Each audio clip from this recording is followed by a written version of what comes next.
Mr. Greg Ageeb my of gosh. Ageeb International. Yeah. He is going to tell us how to make your money work for you. Yeah, exactly.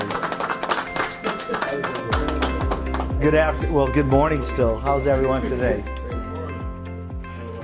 It's great to be here. Shaq called me not too long ago and said he was doing a small seminar and if I'd be willing to share some information, obviously with the group about financial independence, creating an asset. And I said, sure, I'm going to take some time and share with you all what was shared with me a few short years ago. Probably the best way to start is just to give you a little background, obviously who I am, and then I can share some information with you. If you'd like to learn more about what I'm going to share with you, I'd be more than happy to go further. Shaq, I don't know how much time I had because you didn't stipulate how much time I had. It's 30 minutes. Okay. About 10 minutes question and answer. Oh, okay, fantastic. Well, currently, I'll say I was born and raised here. Actually, my wife's not here; she's away right now. I was telling Manley I'm married to a wonderful lady a couple of years ago, and she's a radiologist by profession. She works a lot of crazy hours. By profession, I'm in real estate. I have a real estate broker. My brother and I work together, but in that field of me working in anyone, as they know who in real estate, you're only as good as your last transaction, and you can't control the variables of that transaction in terms of if it's going to close, if the client's going to get financing, is the property that you're going to sell, does it have title problems, so from the moment that you find a qualified buyer, it may not necessarily even go through because of so many variables that you can't control. So a few years back, I understood that. But I went to university, not, believe it or not, to study finance and real estate. But when I got out of school, I actually ended up opening a clothing store downtown on Bay Street, a retail clothing store. And I took out a big loan to open that store. My parents, my dad was a business owner he never worked, well, when he was younger he worked for someone, but he never had formal education. Which he used to say, unless you want to do a profession, I don't see the sense in a formal education because you learn more when you're out in the real world doing the work. And he was right to a point. However, I got a six-figure loan and it took me almost 10 years to pay that back because the store didn't do well at all. And a lot of people that would have, obviously tripped them up. So I don't know if I want to do, own my own business anymore because you can get yourself in a lot of challenges financially. And also, locking down the loan is another thing. Banks don't give loans for businesses for the most part because it's too risky. I mean, anyone tells you that the average business, if you start a new business, within 5 years, 95% of them will fail. And of that 5% that will succeed, 95 of those businesses will fail in the second five. I mean, the 5% that will fail in the other 5 years, because the person who owns the business will be burnt out. And they hadn't created a system that enables that business to run without their efforts. I opened up a restaurant and bar because I could see that the clothing store wasn't doing what I wanted it to do, and I had tremendous, debt. So I moonlighted as a bartender, and then I got the idea. Well, let me open a bar, because at the time, there was any college bars for kids to go to when I was still just got out of university, and I did very well. I opened up Hammerheads, and with one of my best friends, but I found out real fast, wow, that's the dangerous place to be in, because when you're making money, that means you're a target, and I can't count the amount of times on one hand that I got robbed, because it took a couple times, a couple hands, And I remember going to one time I went to the East Bay police station, and the cop said to me, he goes, "Man, you need to get a gun. You need to get a gun." I said, listen, what am I going to get a gun for? I get a gun, and that means once you have a gun, you got to do something with it, right? If something happens, and I don't want the conscience of knowing, hey, you shot someone, or God forbid, I got shot, and he goes, well, if you shot someone, I said, I could get in trouble. You just don't know. He says, dead man don't speak. And I was like, what? So I was right then and I said, you know what? I need to, seriously change what I'm doing, man. This is not working, even though, I thought it would. And I was searching, searching for ways where I can, build something that is significant with it. Don't take a lot of money. And, before I know it, 5 years went by, 10 years went by, and then I fell back on my degree, which is in finance and real estate. I ended up closing down the store because I had so much debt and I had to stop the bleeding. And then I sold the bar and restaurant. And then I went to work for with a development firm on Paradise Island. And I had already had the seed of owning my own business, and then I had to come to work at 8 o'clock in the morning. I had to leave at 5 or beyond 5 because I had to get the job done. And I just hated that restriction of not being able to be my own boss. And so I was looking for opportunities, And then I got my hands on a book.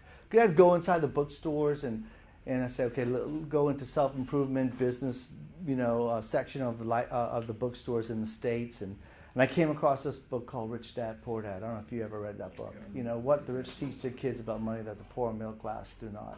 Which was ironically, written in 1997. It was when I was going, right after I sold my bar and restaurant and I started working for this other company.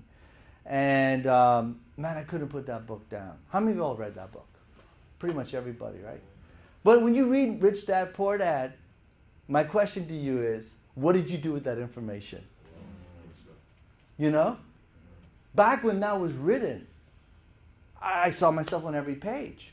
But if you know anything about Robert Kiyosaki, which you all do, because I'm preaching to the converted, he made his money primarily through real estate, and then he had a gold mines. But before he did that, he and a group of friends got together and made wallets that surfers use. But it was not the information that was going to help me. I can't, for those that are in real estate, back in the day when 97 was around, you can go in the United States and buy property with no money down. That doesn't happen in the Bahamas. The average Bahamian can't afford a home. The young average Bahamian cannot afford a home. You drive down Cable Beach and you see these multi-million-dollar condo complexes go up, and you're like, who are buying these? Not Bahamians. And so you have to ask yourself, well, what's wrong with this picture? And Robert talks about the quadrant, the ESBI. You remember that, the ESBI? For those that don't, I'll just do a quick. And this is very significant from where we are today. It's like go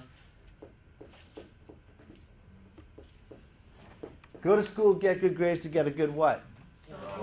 Why aren't we taught go to school, get grades, own our own business, right? And so 98% of the population are on the side of this quadrant, where you trade your time for money, right? How's that working? Basically 95% of the population are employees because they're programmed. But parents program them. Their parents program them. Go to school, get good grades, get a good job. You're like, what the heck is going on? And it's not working. What's even more ironic, if it's not working now, it's certainly not working in the 21st century, right? Because if you say, well, you know what, I don't want to be, I wanted to become a self-employed individual, so basically that's where the 3% of the population is. How's that working? If you don't think you have time here, you're just not going to have time here. And that sounds for slavery, because you're slave to your business. You haven't created a system of duplication, And Robert says that if you want to have any chance of financial freedom, and I have to tell you the truth, am I financially free today? I'm debt free, but I'm not financially independent yet. But I'm in counsel by persons that are and have been financially independent for 14 years. How do you define financial independence? It's quite simple. How long can you survive when the money stops? Do you have an asset? Because if you have a job, that's not an asset. Definition of an asset is putting money in your pocket, not taking it out. I love it when people think that a home is an asset. It's not an asset. It's so far from that, right? So you have to ask yourself, well, if I want to become a business owner, how does one define a business owner? Or how to build an asset? Well, a business owner are the only ones that can build an asset, right? Because a business owner has a system. Like if you look at Fortune magazine defines a business as having over 500 plus or more employees, or 500 business owners that are in partnership with you, which has a franchise. But how many people have the expertise to have that, or even know where to start, or the capital to start? What even more ironic, in today's world, we are now in the 21st century, we're talking about technology and information age. 20th century businesses don't work anymore here, because you're one app away of losing your job or losing your business. And the craziest thing is that the businesses that are now dominating the world were started in a garage. Mark Zuckerberg, who started Facebook, started in a dormitory room just so he could communicate amongst other students. Now, from a communication tool, it took, ironically, 7 years for Mark Zuckerberg to even come close. Everyone even knew who he was. And now he's one of the wealthiest people in the world. But now it goes beyond just going ahead and having a system to communicate. Most people get their news from Facebook today. Most people market products and services through Facebook. But my question to each and everyone right now here in this room, how many have Facebook? Okay. How much money did it cost you to have Facebook? How much money are you making off of Facebook? Right? Sorry? You're making a lot of money off of Facebook? Well, good. You're one of the few people. And then it depends how you define a lot, too. But you have to be wary of persons bearing free things. Because what most people don't realize is they're not making any money off of social media. That's why it's called social. But to Mark Zuckerberg, it's not a social media. It's a business network. Because every one of you that own Facebook, he makes money from you. Okay? You're a part of his network. Right? Now, how many of you all have heard of Amazon? Okay, he's now the wealthiest man in the world. Jeff Bezos. You're part of his network. Both these men own network marketing businesses. And you get them, it doesn't cost you anything to own, like say, Facebook or WhatsApp or what have you. But how much time do you spend on these devices? You spend a lot more than 2+ hours a day, I'm sure. What do you have to show for it? It's amazing. I'm very fortunate that a few years ago, I was diagnosed with coronary disease, but I was very happy I caught it in time, and I had, obviously 4 stents. And people say, wow, what happened there? I just came back to see my doctor, and after 2 years of having the procedure and in perfect health, but he said, Greg, you know what? I'm very excited about your results, but you need to still lose more weight. There's no reason why you have to be at the size. You need to lose another 20 pounds, and it's non-negotiable. And he says, listen, you only got 30 more good years left. Every day counts and how you live your life. That means everything that I do, or put in my mouth, or I don't exercise, determines the quality of my life. Now, I say that because it's up to me. I can control what I eat or if I exercise. Every morning I get up and I go for a 5-mile walk. Do I like to do it? No. The reason why I'm saying that is this. We have to really say to ourselves, not what we do for a living. You understand what I'm saying? Everyone asks, what do you do for a living? That's the so wrong question. The question is like, how do you want to live your life? Right? And so if you ask yourself, what do I do? We only got, for example, we only have 4 hours of a day of which we could build our life. Because we spend most of our day building a living in terms of how we can pay our bills. But what do we do with that 4 hours? You understand what I'm saying? What do we do with that 4 hours? Most people waste it on social media. Yeah, I know. Right? But they want a better life. Henry Ford said, if I asked you what you wanted back in the day, he said, I wanted faster horses. People don't know what they don't know, right? If someone had he listened to other people, we wouldn't be driving cars today, right? So I get really excited because a couple years ago, this couple that I'm very, very close to now, my wife and I, they live in Fort Lauderdale, but they've been financially independent for over 14 years. And what they did is they turned us onto a system that I didn't even know existed. Or I'd heard of a system, but I was so ignorant of knowing what it really truly was. You know? And Robert Kiyosaki talks about that. And he talks about it in his most recent book called Business in the 21st Century. You know,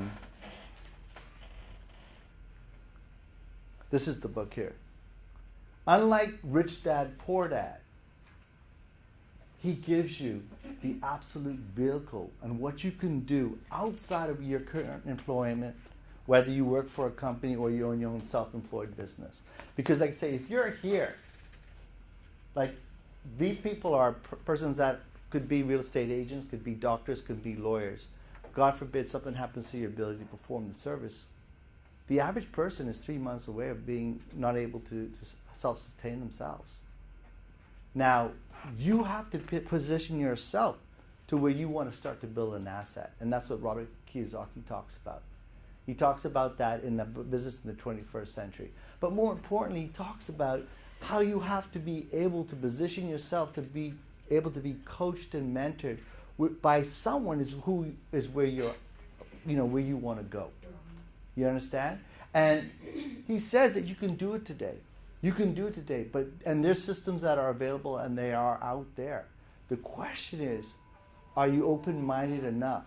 Are you willing enough to actually do something about your future? Or come December the 31st, which is in 2 months, you're going to make these New Year's resolutions about what and how you want your life to change.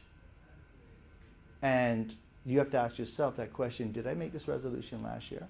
Did I make this resolution 5 years ago? Did I make this resolution 10 years ago? Well, what happened? Why hasn't it changed? And I had to ask myself that question. My wife, like I said, she works crazy hours.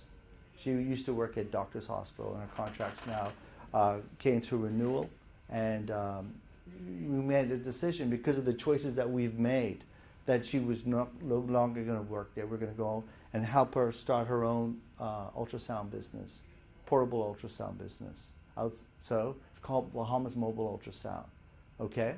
But we're able to do that because in the interim, my wife and I have been working and building a very successful network marketing business outside of my real estate and her medical practice. Which is, because see, that's the asset I'm talking about. It's not BMU and it's not Ageeb Realty. It's Ageeb International. And I'm excited about that because what we've found through the coaching and mentorship and the education system that we are now a part of, the sky has been the limit. The business presence that we have now, not only here in the Bahamas, but in the United States and in Canada is unbelievable because we're part of a very legitimate system. Most people, unfortunately, are so ignorant about knowing what it truly is. I don't mean to say this in a rude way, but there's such a misconception about what we do in terms of this type of business model. Robert Kiyosaki talks about this in the Business of the 21st Century. He says, when you talk to people who absolutely have no understanding what it means when it comes to network marketing, and they give you a negative answer or concern about it, it means that they just don't know enough information. Because they may have been part of the wrong system, they may have been part of the wrong company. But if you study the people that you're with and they're successful, and they have the fruits on the tree, then you want to heed if you're really looking for an opportunity. Because at the end of the day, today, you know, through technology and through the information age, you can build an incredible business without the capital investment that it takes to build a traditional business. When you're not working with people that, for example, my wife and I we don't have any employees. We don't want employees. I was just saying to Doretha, I have a real estate broker company, and it was just myself and my brother that worked that company. We're not interested in building a big real estate company because we know I'm here. I can't step off and go and leave the island 3 months or a month because everything, when I used to own my bar and restaurant, I could never go on vacation. The moment time I go on vacation for 1 weekend, I come back and customers are complaining that the service was, When you go into business with other persons who become business partners of yours, it's a totally different ball game than to have an employee. Because when you have someone that understands that this is my business, they will fight for that business. But when you work for someone, you don't know what the deal is. You know, you figure, I'm working so hard and it's building this person's business. Why do I have to give it the extra effort? But when it's your business, it's a totally different perspective, you know? So, you know, I just say there are avenues out there, there are options out there, there are definitely systems out there that can help you succeed. And what is paramount is that you get your hands on the right information. And I highly encourage you to read that book, Business in the 21st Century by Robert Kiyosaki. If you're honestly looking for, you know, obviously avenues out there. Because before you know it's all said and done, the year's going to go by, and you're going to have to ask yourself the question, am I closer to a goal of financial independence than I was a year before I made a decision to do something different? And I always tell people that, you know, you look at, you know, a question that is typically asked, and you can apply this not only to the type of business that Robert talks about in business in the 21st century, network marketing, but just in life in general. You know, one of the resolutions that is going to be made this December 31st is I want to lose more weight.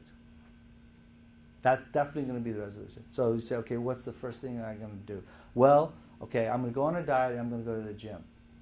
And you go to the first week of any gym and you can't even get in the doors. 3 weeks later, you could throw a stone in there and it's empty. Right?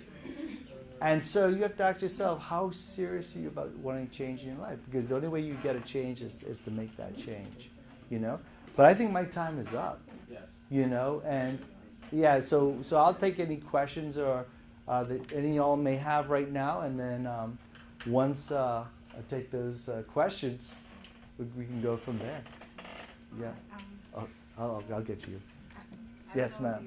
How much time you have, but can you expound on network marketing? Because I agree there's such a stigma behind that. The minute you hear that, you think of pyramid scheme or some other scam, so it's like you shut down automatically. Sure. I know I do it, so can you? Yeah, absolutely. I you know what? I think one has to be, you have to ask yourself one important question. Who do I know today is financially independent? Like in my sphere of influence. And if I don't know anybody, then if I want to have that financial independence, can I have access to someone that's going to teach me that? Until I met this couple, Dave and Kim, I didn't know anyone that was financially independent. I knew people who had money, but it was linear income. It was tied. And then were they going to teach me? Like, for example, when I opened up my clothing store downtown, right? The biggest competitor down at the time in Bay Street was Hoffer & Son. I couldn't go next door to Steve and say, Steve, can you teach me everything that I need to know to be your competitor? Right? There's no way it was going to happen. And that's how traditional businesses are set. That's why even in real estate, you could have a great real estate company, but the moment you train someone and they become sufficient in what they're doing, then they know, well, listen, I want to become, and I want to have my own real estate company, so they get their broker's license and they're going to be your competitor, you know? The thing about network marketing is that you're right, there are a lot of companies out there, but you have to do your research. You have to do your research. You have to see if it's a viable product that the public can use and is it guaranteed, right? Because the companies that I'm affiliated with, every one of our products are guaranteed, a 180-day money-back guarantee. And the company's been around for 60 years. More importantly, is the education system vetted? Is it accredited, right? And the best way to do that is to actually meet the persons that are building the business of success and see if these people are legitimate or not. You know, quite frankly, my wife and I, we have a vetting process. We don't just sit down with someone and show them the business model and say, if you get excited, you want to get started. No, you're going to go through at least a 5 to 7 week vetting process to see whether or not you will qualify to be part of our business team, because my wife works a lot of hours in our traditional business, and so do I. Now, I only have, like I said, a couple hours a day of which I can build my business. I want to know that I'm working with someone that is serious about their future and that they're willing to educate themselves. Because that's what Robert says, the best investment you can make is in yourself. That means we became part of a reading program of very successful businessmen and women, and we adhere to their education and the system that's going to enable us to build a business team and a network. And it all revolves around leadership. But the only difference is we have that vehicle. Unfortunately, like you say, ignorance is a dangerous thing. You know, you meet someone that said, "Oh, I knew I was part of that business, but you know it didn't work. That's the pyramid scheme." And I said, "What do you mean by a pyramid scheme? Explain that to me." And they said, "Well, you know, that's when you work for someone, then they make all the money." I said, "You mean like your employer?" I don't know what you're talking about. You know what I mean? Because that last time I checked, you didn't make more money than your employer, right?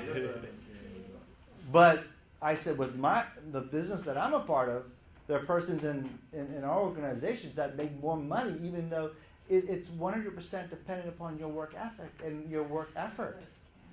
You know? And so it's about education, right? And so I had to humble myself. Wow, this guy's been free for 14 years. He doesn't. I asked him, "Dave, what are you doing next Tuesday?" "I don't know." He said, "Greg, what are you doing next Tuesday?" "I'm going to work." I remember we were in London, and one of my best friends that lives in London, we went over there to build a business, and he said, my buddy Jess said to Dave, "Well, what's your average day like?" Dave said, "I don't have an average day." So, "What do you mean?" He said, "I don't go to a job. I don't have a job. I'm self-employed.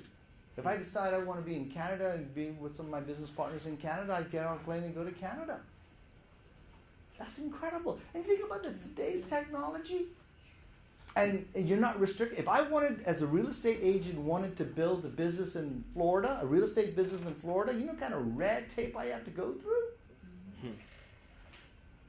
Not with the companies we deal with, our opportunity. I know you mentioned you're part of the network of Mexico City. Sorry? I own Ageeb International, and we're part of a big team. Oh. Yeah. Can we just put the rest of the question up for the sake of everyone? Yeah. We're going to have a break, and during the time, I would encourage you please get with Mr. Ageeb, and I'll tell you why. I was so excited as you spoke. Yeah. I hosted the LeaderCast while I was moderating the LeaderCast, which included John Maxwell, Condoleezza Rice, Tim Tebow, Urban Meyer. This is of that quality. Your presentations of that quality. I'm only sad that more people weren't here. This is the second business session, and I realize that we did start a bit late, so we want to remain consistent with the time. So we're going to break right now for a 7-minute break. Please, I'm sure that there are tons of questions that you have for Mr. G. Please get with them right now. We want to allow everyone to get refreshments to respectfully bring in other speakers in time. Let's say it one more time for Mr. G. One of the things that I like what he said, though, what he said, his business only comprises of very minimal individuals. A lot of times people think big means strong. Big doesn't necessarily mean strong. He is being quite effective with the small stuff. I was sharing with someone special in my life the other day. I said, you know what's amazing with one of the richest men in the world, Warren Buffett? Yeah. You know how big his executive team is? That oversees over all of his billions of dollars and assets? Like 18 or 20, right? 18 people work at corporate. Yeah. Wow. Yeah. As a matter of fact, you spoke relative to about who makes plenty of money on Facebook, and then I guess you said it's all relative. Everyone's in their definition of success, though it may be close, will vary in every different way. Yeah, that's You know, right. when I look at where Warren Buffett lives, he lives in a common neighborhood. His house is not even the biggest house in the neighborhood. So I also want you to qualify as each speaker speaks. Find your niche in what they're saying. There is going to be something that he says. Everything that he said just now was resonating with me. I was getting excited. As a matter of fact, I was getting careful because I'm sitting under the vent, right? But you know, what he said was very impactful, man, because I'm hoping that a lot more people, next time you'll have with something like this, And for the price that it's being offered for, the price that it's being offered for, no, and I'm praying that he has an opportunity to speak to get a bigger mass of people. Because people need to be freed. And they need to know the opportunities. They need to know what's the restaurant name? Hammerheads, yeah. I don't remember, I know Marge. Yeah. They need to know about hammerheads. They need to know about the different things. They need to know that 95% of the times you may have a possibility that you may fail. But I heard, I don't know if Roosevelt said this, failure only occurs in your life when you don't cash in on the experience. So obviously he cashed in on something that propelled him now to ultrasound business. He is not going to be denied. So Mr. J, once again, we thank you. You're welcome. We're going to take a break right now, please. Once again, Mr. J. Thanks.